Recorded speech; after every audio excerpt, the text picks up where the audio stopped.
So clearly, Last Jedi is is probably the most polarizing Star Wars movie out there. And well, we're gonna obviously I said we're gonna get into spoilers. So if you've seen the movie, I don't need to explain it. So one of the most polarizing aspects of the movie is how they treat Luke Skywalker. Um, so Luke Skywalker, if obviously at the end of Force Awakens, is on a planet that no one's ever heard of or no one can find, and then because they actually find a map and whatever, and they send Rey to go meet him and give him the lightsaber. So Luke gets a lightsaber and throws it over, and he doesn't want to teach Rey. He doesn't want to go back.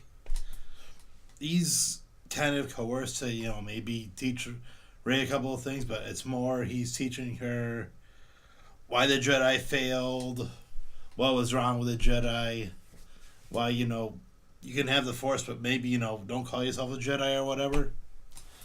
I mean, obviously one of the lines he uses is like, "So you came here and you think I'm going to go and face the First Order with a laser sword?" Like he realizes that the galaxy sees him as a legend or some kind of uber hero, but he sees himself as just a person. He may be a Jedi, but he's just a person. He's just a man, and he's a failed man. Obviously, as the movie shows, he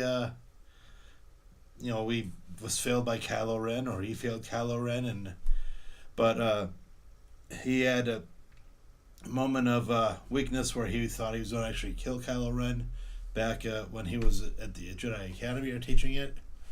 But if through the certain points of view, yeah, he stopped himself before he was going to. But Kylo Ren didn't know that when he woke up, or he was Ben Solo at the time, so he destroyed Ben Solo destroyed the temple because he was still his heart was in the still with League with Snoke at the time. So, but I digress. I know people are disagreeing on the Luke because it's not the Luke Skywalker that they remember. The Luke Skywalker who wanted to be a freedom fighter, who wanted to fight the dark side. Well, he's a man who's 30 years down the line. He's not a 20 something. He's more 50, 60 something, and he's seen a lot of stuff in the galaxy. He's seen the good, the bad, and he's wondering if maybe he shouldn't be a part of it. Maybe everything he knew was a lie. Obviously, if he's teaching Rey, this is why the Jedi did this wrong. This is why the Jedi did that wrong, and he doesn't want any part of it. He's done, and he's what the samurai would call Ronin. He feels like he's failed. He's failed Kylo Ren. He's failed the Jedi, and Kylo Ren became a Sith, so he's failed by his student becoming a Sith. So obviously he went into hiding. But every person that has a failing or failure has to be pulled back, has to have something that sets him off. And obviously you've seen the movie. You've seen late in the picture that as intends on burning down the Jedi text or whatever, the ghost of Yoda appears and lets him know, yeah, okay, you failed, so what?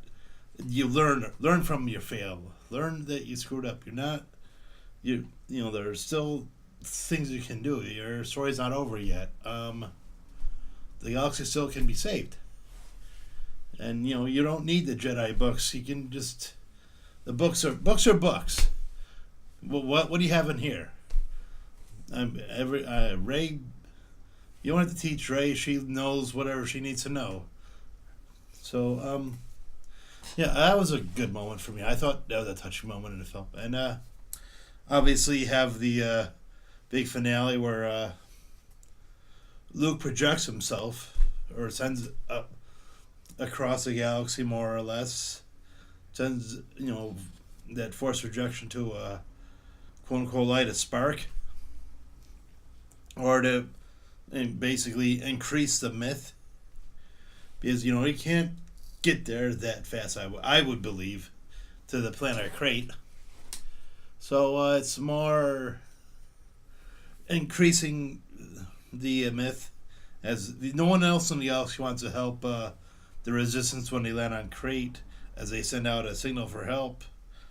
But if you've seen the ending of the film, the legend of Luke Skywalker lives on, as Luke Skywalker faced down the Walkers, faced down Kylo Ren, and basically helped them escape certain doom. So Luke isn't the farm boy who had optimism. He's the older teacher who needed to have the fire reignited. He obviously he's seen a lot of stuff in the galaxy, like I said, and it's left a sour taste in his mouth. He's that cranky old man. He is the wizard, the wise old man, but it's more like the failed teacher, obviously, the Ronin, as it were, for samurai, who lost his honor, lost his faith in his religion, and he needs to regain everything by facing down that he tried to whatever he tried to run away from, whether it's completing a mission, whether it's his failed student, whatever. But obviously, he does regain his faith and the respect and